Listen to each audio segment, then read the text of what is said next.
Great. Thank you so much, Jonathan. It is a pleasure to be here this morning. Goodness, as we wrap up what has been an incredible series on disability employment. This is our last session today, number 7, and it has been just a pleasure to be with you all. Thank you so much for all of the great feedback that we've received and your participation. I know your time is valuable, and you've chosen to spend it with us these last 7 weeks, and we do appreciate that.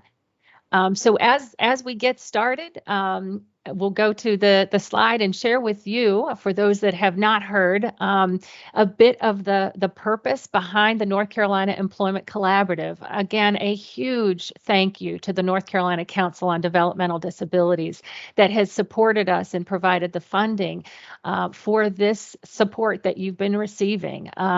We hope that you have learned and that the toolkit that has been created as part of this work, that you've had a chance to look at that. It is available through our website at di-nc.org.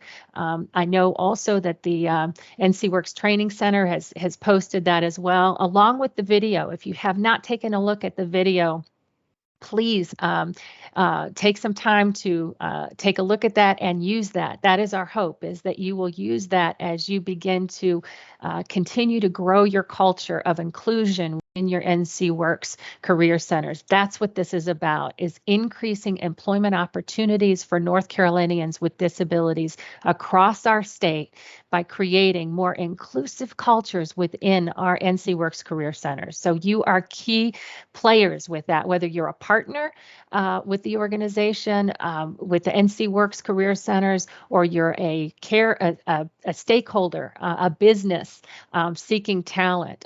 You all have a place in your local NC Works Career Center. So please check those resources out. And as also, if you go to the next slide, we'll talk again. This is again just a look at those partners and those collaborators that we have had as part of this journey through the Employment Collaborative. We could not have done this without this collaborative council. Members of the NC Works Career Centers, the Association of Workforce Development Board Directors, Patricia Sturdivant, who has been a key partner in this, our friends at the Department of Commerce, Department of Health and Human Services, the Division of Vocational Rehabilitation, the community college system, again, key partners to the work that's happening across our state in the area of workforce development. As well as I said, the Council on Developmental Disabilities, our business leaders that are taking the time to come into those career centers and engage with us around looking for talent. And again, a huge shout out as well. I will say this, I was in Randolph County yesterday. The Regional Workforce Development Board hosted a breakfast there, and Betty Morrow Taylor, the Diversity, Equity, and Inclusion, the Chief Diversity, Equity, and Inclusion Officer for Commerce, was the keynote. And she has participated in some of these sessions that we have shared. So again, she made a point to talk about the value that she's found from them. This is about partnership, and we could not have done any of this without the commitment that you all bring to this work. So thank you, and certainly thanks to our NC Works Training Center as well. All right, so let's get started. Let's look at today's topic as we wrap up the important topic of understanding the accommodations process. This is, again, an ongoing learning because as we've talked about in prior sessions, accommodations are evaluated on a case-by-case basis. So what may work for one employee or job seeker with a disability may look very different when you come across the next individual with potentially the same disability, but their needs are unique to their own situation. So we'll talk a little bit about that. Let's take a look at some objectives for today's final session. And so as we look at today's session, we are going to talk about the partners, the organizations that are out there in your community that are ready to help you as you look for assistive technologies and other accommodations for the job seekers with disabilities that come to your career centers. We'll also have an opportunity to take really a sneak peek, real live demonstrations from 3 individuals that are going to walk us through some experiences with using that assistive technology. And I'm always very excited because, as I have shared with you in some of these sessions, I'm a person with low vision. I'm legally blind and have been since birth. So every time I have an opportunity to look at the technology that is out there, I'm blown away because I think, like many, I have a few tools that I use, and I don't even know if you can see this or not, but this is really classic right here, right? This is a huge magnifier that I live with. It weighs a lot, so I have to carry um, simple technologies, but also there is such advancement in the area of technology that just opens doors and makes things so much easier. So I will be taking notes during the session as well, and trying to figure out how I can get my hands on some of the devices that you will see today. And then finally, we'll wrap up our session and talk about ways that we can continue to partner and ways that we can continue to add value to the work that you are doing every day, whether it's in our NC Works Career Centers or in our communities, to better serve North Carolinians with disabilities and help them in connecting with employers and finding employment. And so with that, let's go to the next slide. And I'm going to turn it over to Pat Huell, my operations director, who's going to just talk to us a bit about the partners that you can find to assist you in your community. So Pat. Thank you, Beth. And let me just say, there's no way I can do justice to a comprehensive list of all the partners that are out there to assist you with assistive tech and accommodations. So we're going to hit the high points.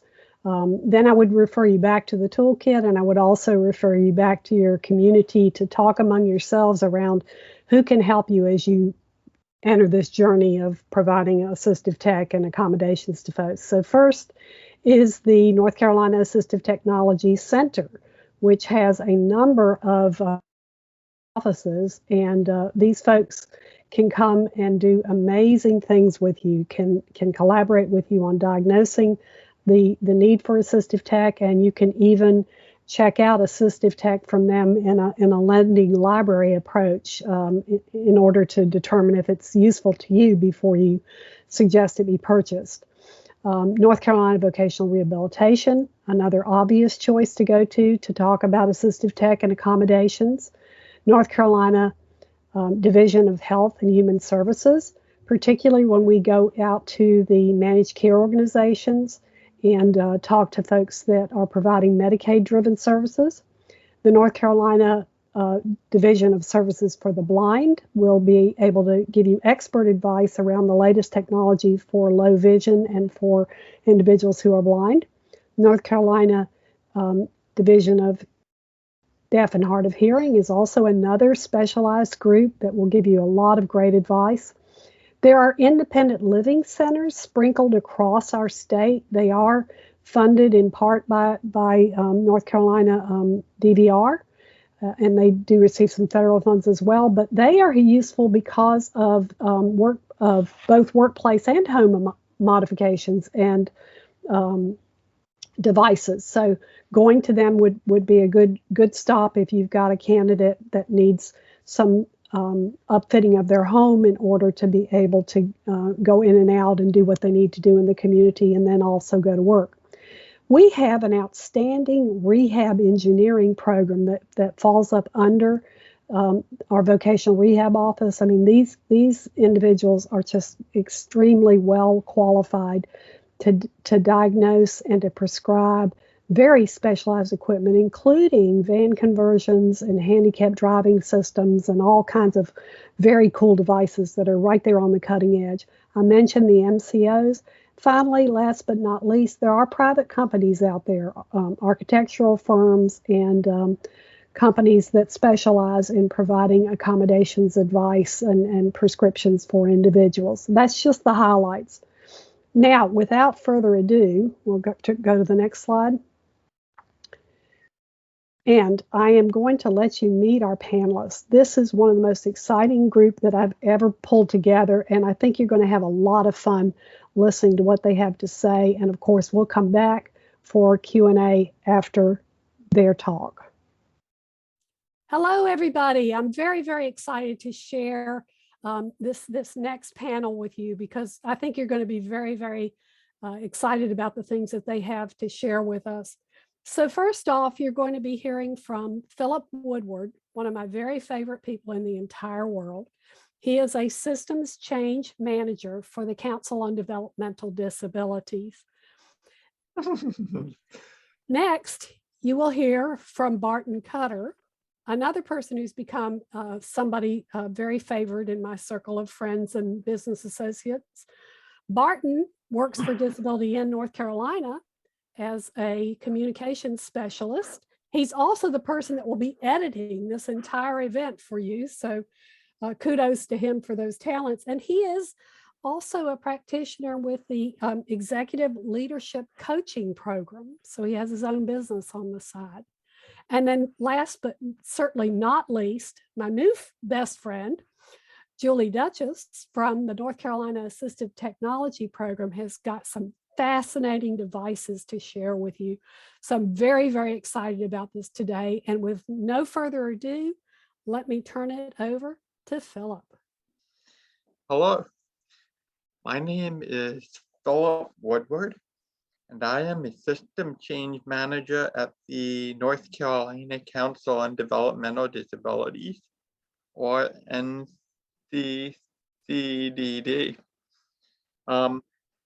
I am hard of hearing. I wear hearing aids. I read lips. I know American Sign Language. And in a virtual environment, I rely on captions and captioning technology. And I use this technology all the time in the workplace, whether I'm physically in my office or in a meeting or at home doing a Zoom meeting during the pandemic. And I want to introduce you to some of this technology that not only benefits deaf, hard of hearing, and deaf blind people like me, but it can benefit everyone. And I want to be sure that I share my screen. Let's see, so that you can see the captioning scrolling across, because I am using Relay Conference captioning for this meeting right now. So as I am talking about my accommodations, you can see a text box open in a separate internet panel. Relay Conference captioning is a free service for deaf, hard of hearing, and deaf blind people that will caption all of the dialogue spoken at a meeting online or a conference call or a webinar or something like that. And so it's been very valuable during the pandemic and our Zoom meeting environment. And it lets me access everything that everybody is saying. And I have the option to save a transcript at the end. So if I miss something, I can go back and read it later.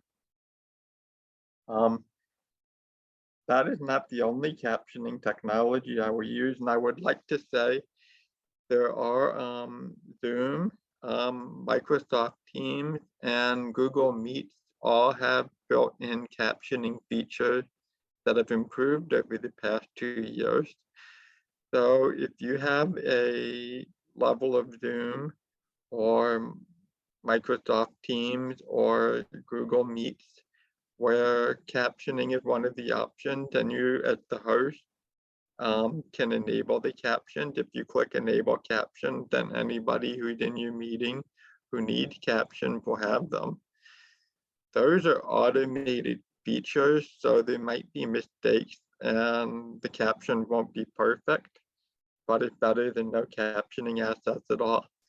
And Relay Conference Captioning has a live captioner here typing everything I'm saying. And there could be mistakes too, but instead of mistakes, I call them captioning bloopers. And there's something that we can all laugh about and enjoy. Now, I'm going to show you something else.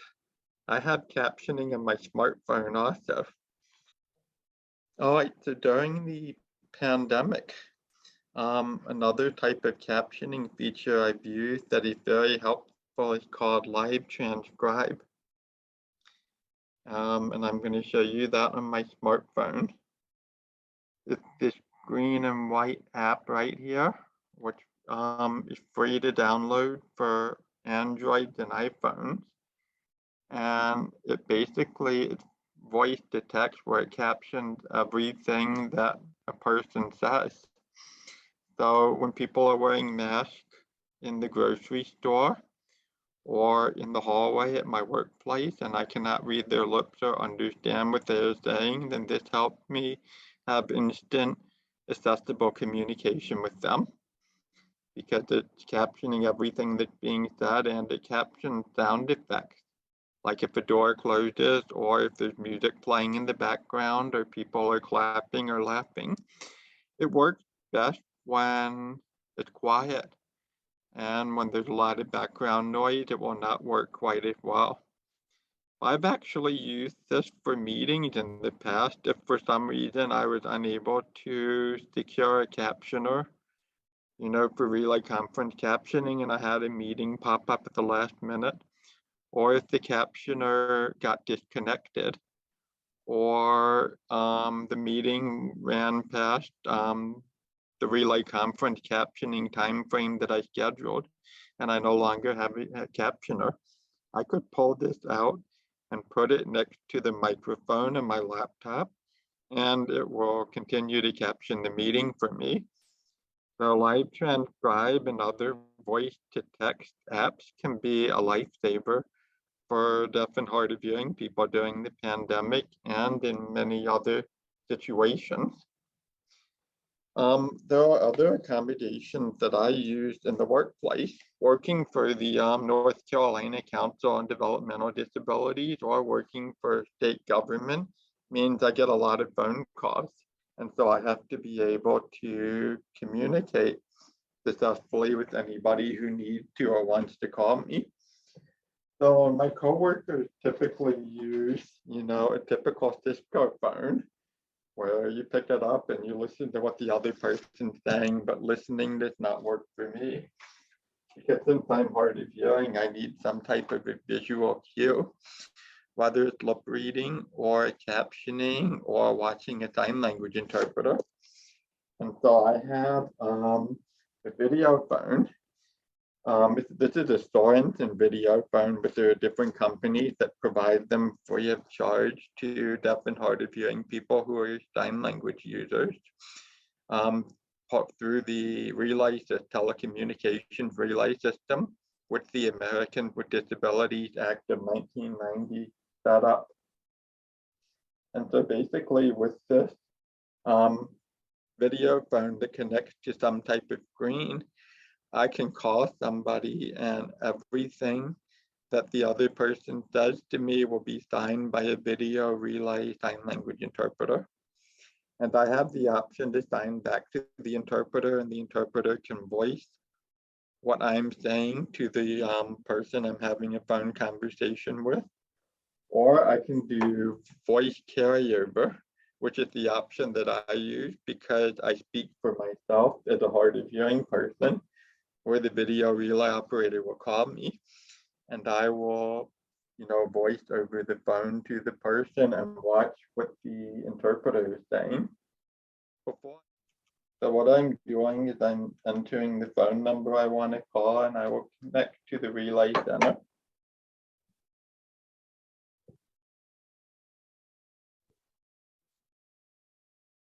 And I'm making sure you can see my video monitor. So you will see the telecommunications relay operator pop up. And I'm going to say, hi, I want voice carryover, please. And so they're going to call my caption call phone. Good afternoon. Can you hear me? Okay, great.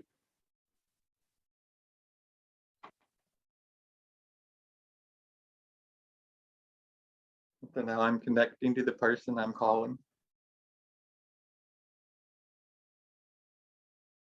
And it's ringing.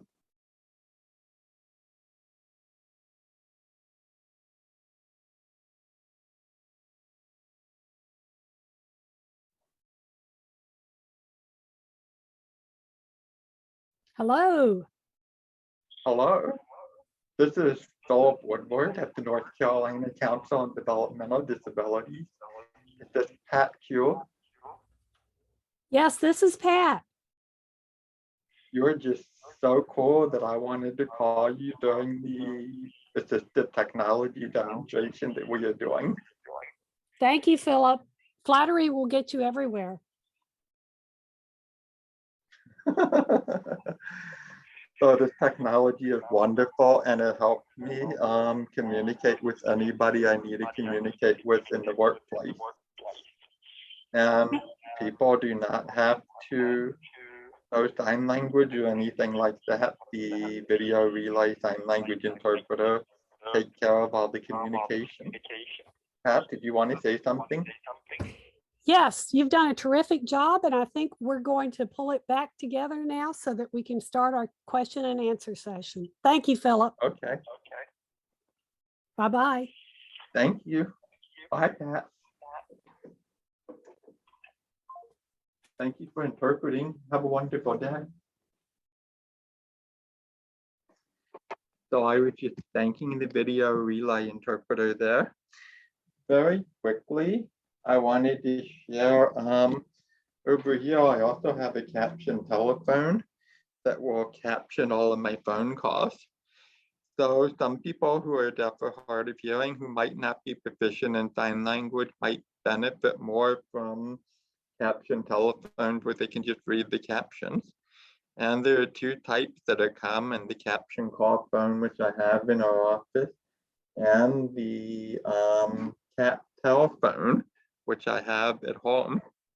And so these are some of the many ways that I communicate every day in the office and at home and in my meetings.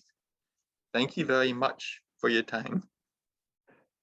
Hi, I'm Buzz, and because I have several policies, I use a variety of accommodations at work. So the most basic one is I use this headphone here to do all my typing and input on my computer. Now, in combination with that, I use a variety of other tools which I'm going to demonstrate to you now. So let me share my monitor and you'll hopefully be able to see what I'm doing. So the first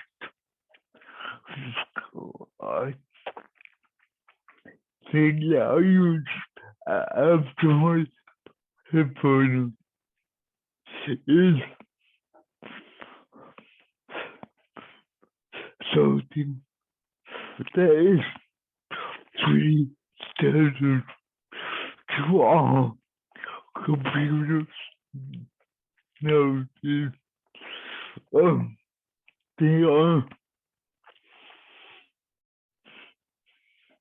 the basic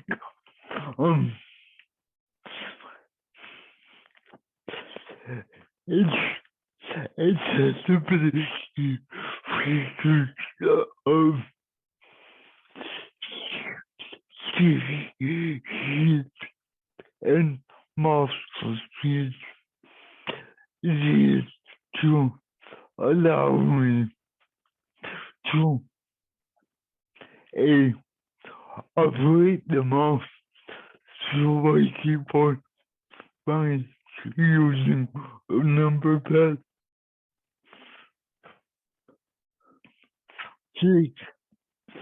So, and speaking it allows me to capitalize letters in a relatively easy way. So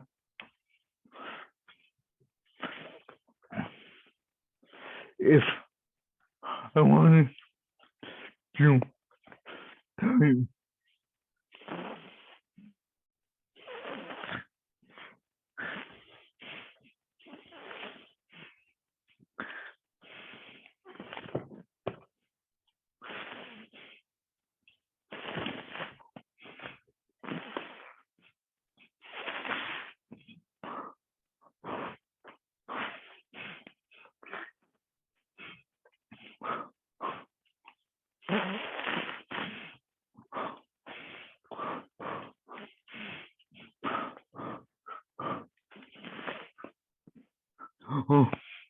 sorry.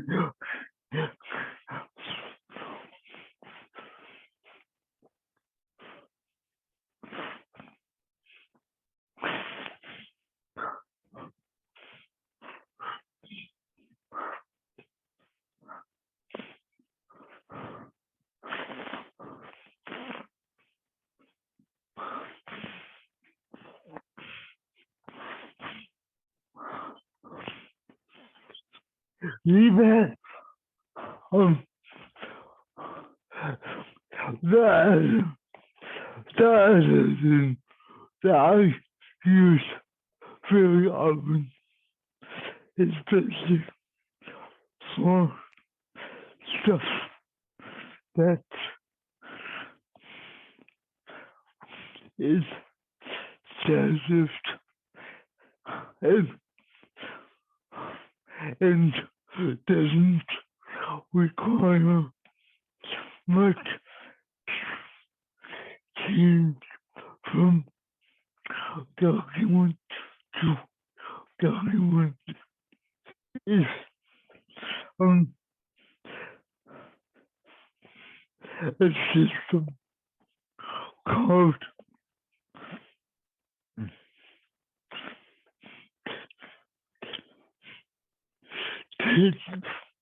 Expander.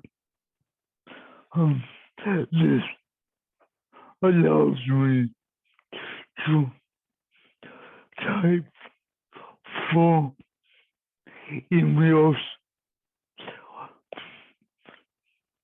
without a lot of keystrokes, especially if it's something I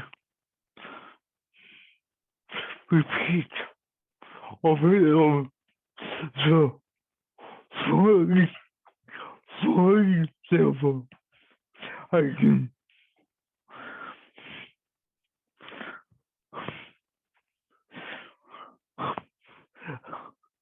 if I receive an email from a prospect, I can send them a very quick reply by typing a very quick abbreviation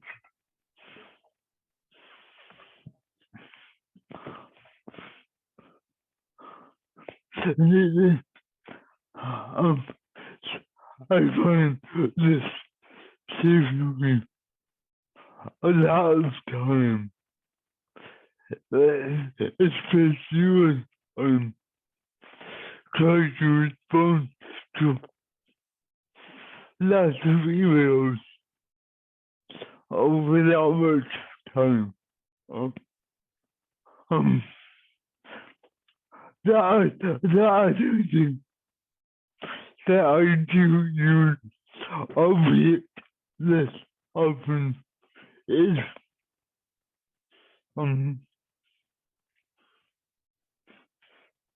both speech to text, such as Dragon DT or the Mac voice recognition, although it does understand me well. And also the new sentence completion that comes standard in Microsoft Office now. So that's those are the most basic systems that I use to support productivity. Although I have other systems that approaches that I use when meeting with clients who don't always understand me, but those are more soft skills around helping people learn to listen better and or supplementing my speech with text. So, thanks, and Pat, back to you. So, Barton, I do have one question for you, and this relates to things we talked about before you started to present on your accommodations and assistive tech. Yep. How has assistive tech changed from when you were in high school and college? That's interesting conversation because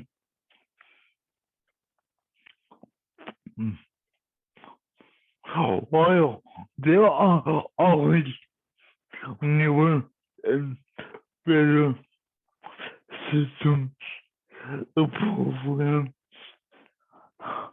I have found that the newest advances isn't always best. For example, I have used I have found the latest one since I was 15, and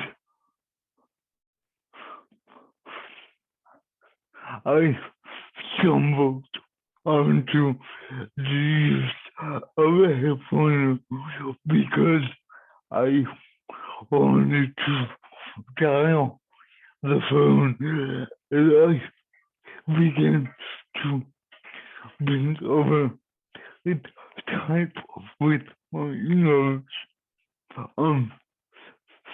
So this type of headphone had been available since I first found it in 1995 or so. Wow. And yet, within the last 7 years, the stopped, they stopped making them. So while I have tried some others, I haven't found one that works as well. And thus I have had to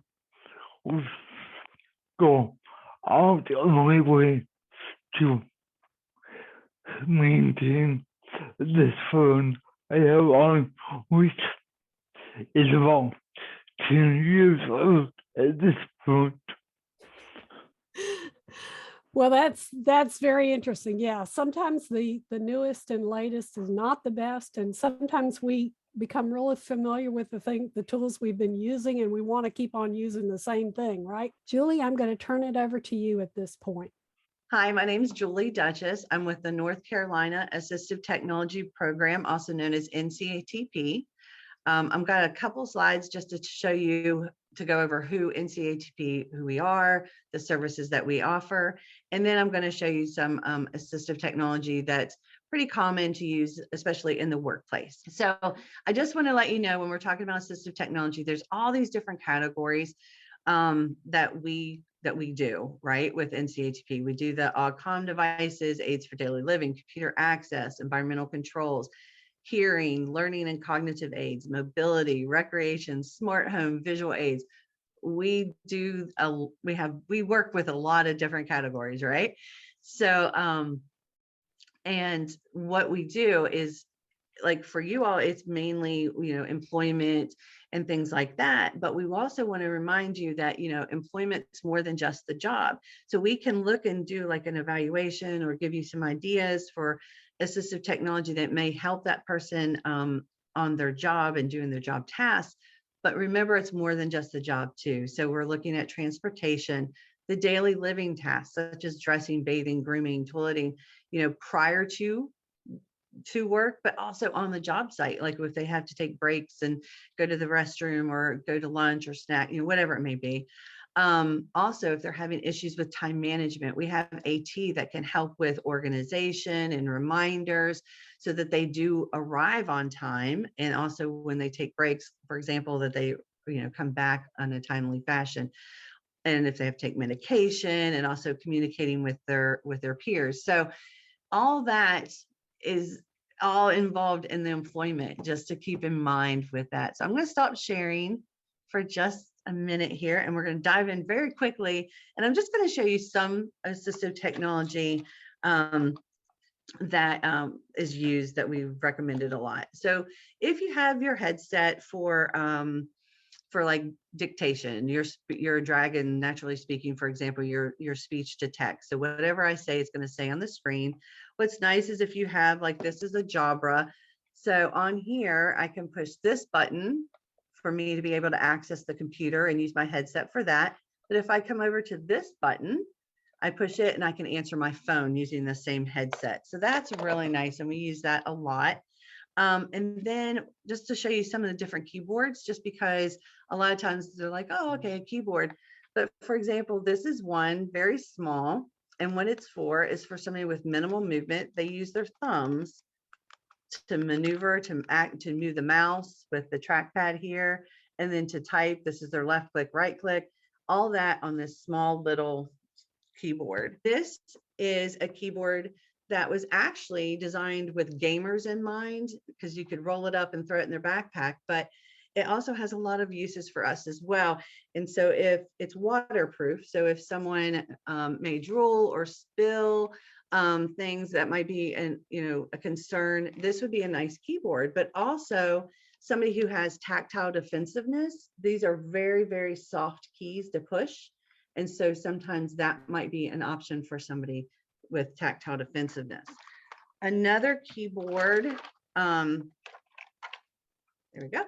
It would be one, it's split. It's still small, but it's a little bit smaller. So for somebody with a limited range of motion, this might be a nice option.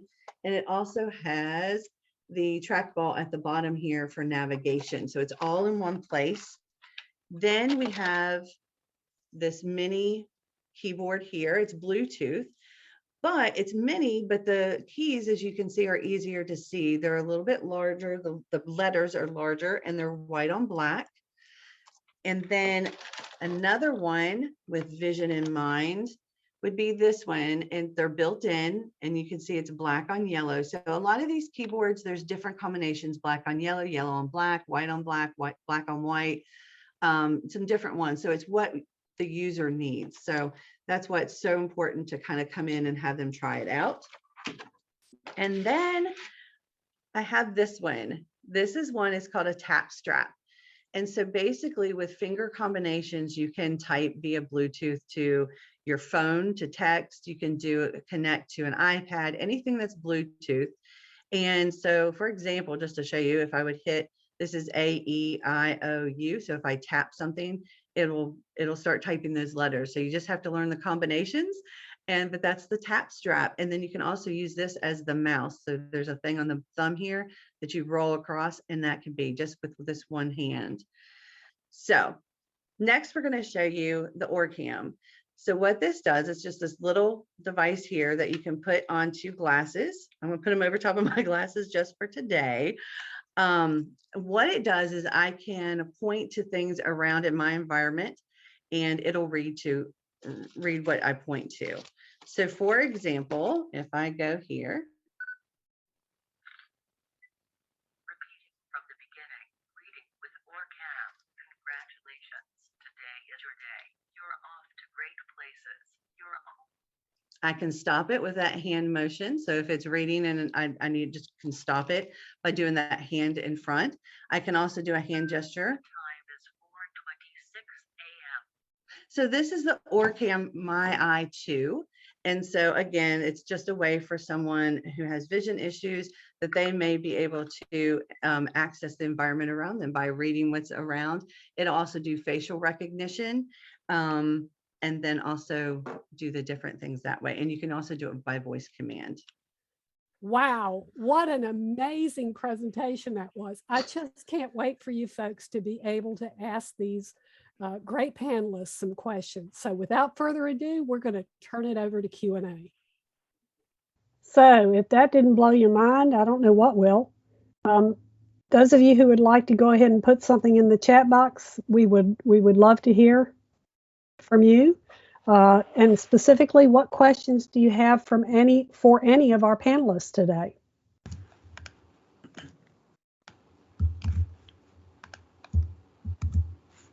And while we're waiting for those to go in, we've had some comments. Awesome. I am blown away by all of this technology. Thank you so much. Especially the iCam. I remember when Microsoft had something like this. Wow, so cool.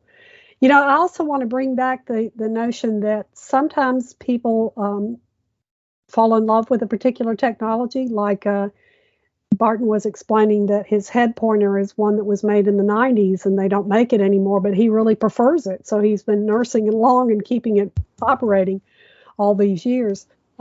Ask the individual what they use and like to use, because sometimes they're going to choose something that may not be the latest and greatest, but it may work for them. And that's the point. All right. This is Beth.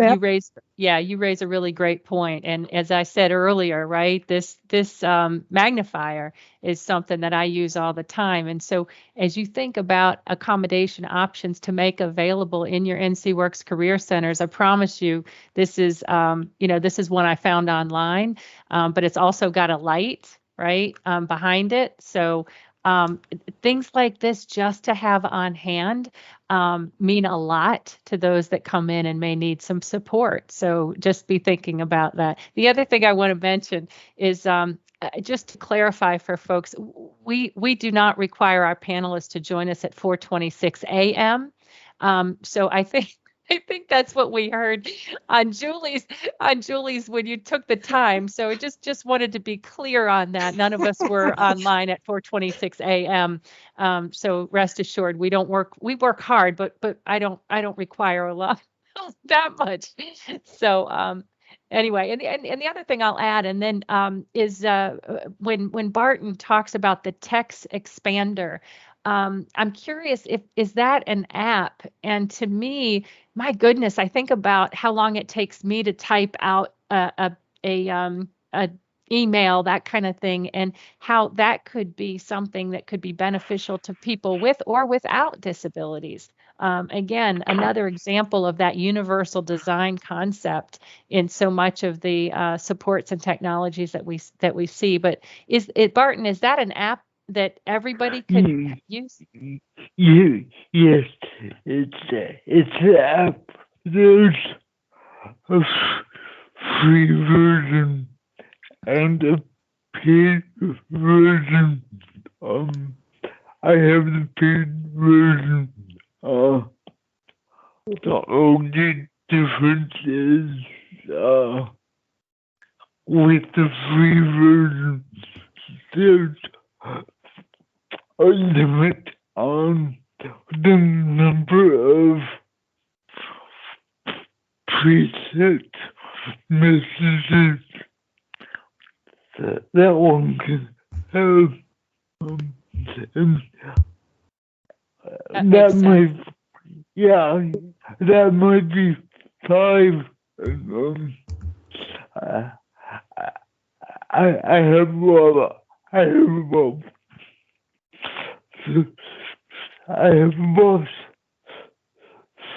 30 preset messages for various items. So. Right. And I think about how that could just increase efficiency for anyone, right? And they can just really, again, it's that same example of the curb cuts, right? They were designed to help serve one purpose, and they ended up, meeting the needs of so many. So thank you for sharing that, Barton. Very true, Beth. And I want to jump over to ask Julie to cover the material that we were not able to show on the slides you created, specifically number of locations of assistive tech offices across the state, and then the lending library approach, because people are asking about that. So Julie, if you could take that on. Perfect. So I did put in the chat the different centers that we have, because we do have 9 across the state. And so if you'll look in the chat, I've listed them there, but it's Silva, Morganton, Greensboro, Winston-Salem, Raleigh, Sanford, Greenville, Wilmington, and Charlotte. But they're in there. What I would suggest is if you would go and just like Google NCHP and go to our website, because there's so much information there that you can find. Also there, every Thursday. So it's going on right now, as a matter of fact, from 11:30 to 12, we have what we call Accessibility for All. And we just do demos of different AT equipment every week from Thursday to 11:30 to 12. And on the website, you can see the calendar. So you can see if you want to join us or not. But yeah, and I saw a couple questions. Can we come to you and show these things? Absolutely. So depending on what region you're in, if you'll just get in touch with that individual, contact information is on the website. Yeah, we can schedule a time to come out and bring out some equipment. We love doing it. We have fun doing that. But then also you can come to the center as well, as an individual, as however you want to come, as a group. We can schedule that as well, and we can demonstrate all the different equipment that we have in our inventory. And then you also can do some hands-on as well.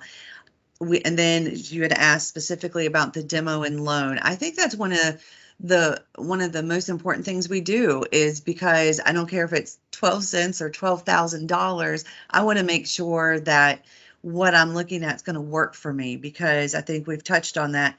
Sometimes there's a lot of different technology that may work, and it's what you feel comfortable with, or what that individual there's different user faces that may work for one individual and may not for another. So it's really nice to come in and be able to try and then loan those. And so for the loan program, you can loan anything in our center from 2 to 4 weeks, and it's free of charge. And so you get to try it before you buy it, if you will. Yeah. And one of the services we do evaluations as well, where we go in, we can go to the workplace, we can go to their home, they can come into the center, and we'll look at different things that may work. And then we'll do formal recommendations. But a lot of times before we make those formal recommendations, we do try them out. And so they get to try it before we formally recommend it. So I hope I answered a bunch. I was trying to read through, so I think I touched on all those. Yeah, that's wonderful. That's wonderful. And of course, the end goal here is to think in terms of an individual that presents at your career center who may have some obvious or maybe not so obvious support needs, and to ask yourself the question, where might technology step in and help this person leverage their strengths? Definitely.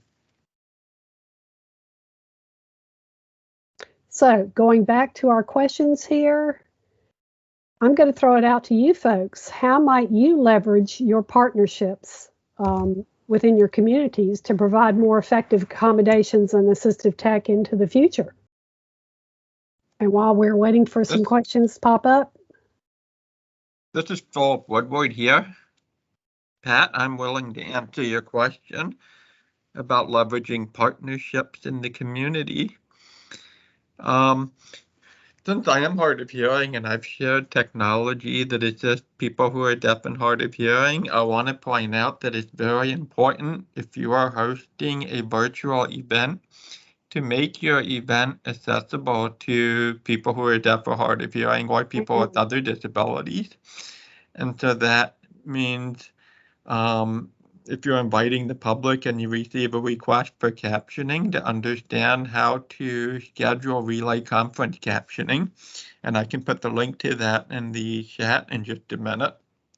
Or if somebody requests a sign language interpreter, then you can hire a sign language interpreter and send them all the connection and information so they can connect successfully, and test with them a few minutes before the event starts so that whoever is participating will have full communication access.